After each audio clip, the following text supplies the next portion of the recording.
abiogenesis or abiogenesis, well, whichever way you want to call it. It is spelled ABIOGENESIS.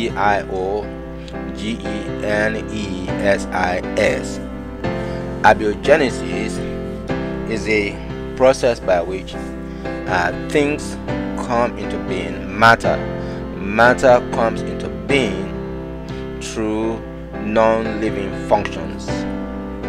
So we look at, for instance, the astrophysics of star creation and also the neuroscience of idea creation.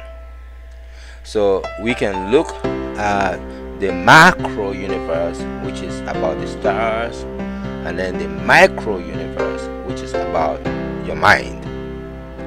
So here we, the Dogon, know the science that creates things at the macro level and creates things at the micro level.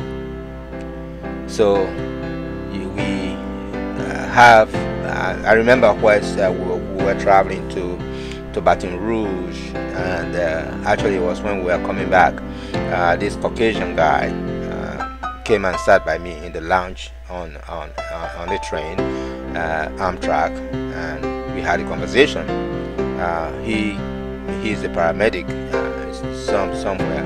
I don't know whether he's in Arizona or somewhere, but anyway, this guy came and we started talking, and he was very interested to know about creativity. He said it's always been very troubling for him to find out the process involved in creativity. How do you create things? So I said, well, that's very simple. He said, huh? You know, he basically just turned to me, and you know, white guys, white boys, they assume they know everything, and here he is talking to an African, and then the African says, oh, yeah, that's simple boy, come on, creativity, that's simple. So he says, okay, so how is that? How does creativity happen? So I gave him the formula. He said, yeah, I gave him the formula. I said, first of all, the dynamics that happen for creativity to come into being has to deal with the formation of waves, the presence of waves, abstract waves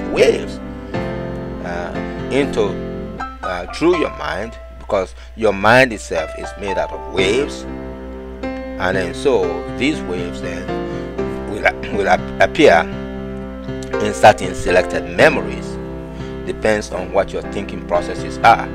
So I broke down this thing for him. He said, this is interesting, so how can I contact you? So I gave him my contact, and I said, I know he's not going to call because of the Caucasian ego. This is not coming from Einstein. Well, he's African, he doesn't know, we teach them that kind of rubbish. They always have that kind of hang up, but it's not on me. He asked the question, and I was willing to teach him. I don't have any problems at all with helping Caucasian people. I know their record, I know they destroy us, but I know for sure that at some point we are going to have to hold their hands again and pull them out of that rot that has been established within them by people like Einstein, by the Greek Plato, and all of these fools who come around thinking they know and yet they know nothing. But anyway, abiogenesis. Here with abiogenesis, we talk about how things come into being and the processes that's involved in things coming into being. So the most important aspect of abiogenesis is has to come back to time bubble. So time bubbles are what really initiate things coming into being, because space itself, there was no space at all. That's what I'm telling you. Plato lied, Einstein lied. Every one of these so-called physicists wasting billions and billions of taxpayers' money is just following the same lie, and they will not break away from that stupidity because it is of great interest to them. But the concept of abiogenesis is how time bubbles that work with waves. Remember now, the underlying factor is always waves. Waves are natural. The dark universe is composed of waves, infinite amount of waves, and so these waves are what make things come into being. And when you have an accumulation of waves and waves in an infinite amount, in an infinite quantity, what are you going to get? You're going to get what we the Dogon call the dark universe, dark black, the carbon universe. And so for anything else to come into being, there has to be that dark universe that is represented by nothing else but carbon. C-A-R-B-O-N. Carbon gas, carbon represented in charcoal, coal. That is why you have what do they call it now? Chemistry, organic chemistry.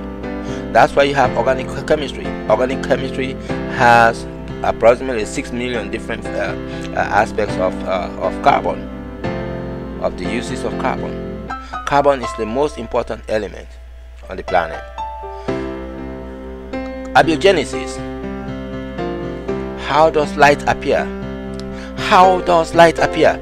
Come on now, you physicists out there from Stanford, from MIT, from Oxford, from Caltech. How does light appear? Don't give me that nonsense, that rubbish about where hydrogen, this and that. Where did hydrogen come from? Where did hydrogen come from? All right. I mean, I say these things because it is now time for humanity to begin to learn the true science. The European doesn't have the true science. The European doesn't have the true science. They lie and deceive and deceive. They don't have the true science. We, the Dogon, have the true science, and that's what I'm presenting here. Anyway, I'm going to stop this lecture right here. Abiogenesis. You want to learn more about abiogenesis? Contact me, Professor Momo. You want to write a book on it?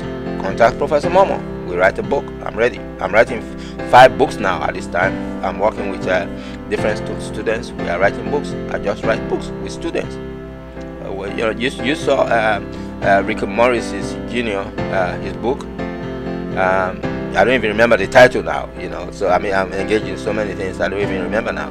But anyway, we got something going here. So if you want to write a book on abiogenesis, you contact Professor Momo, and then we get started. Thank you. Nama.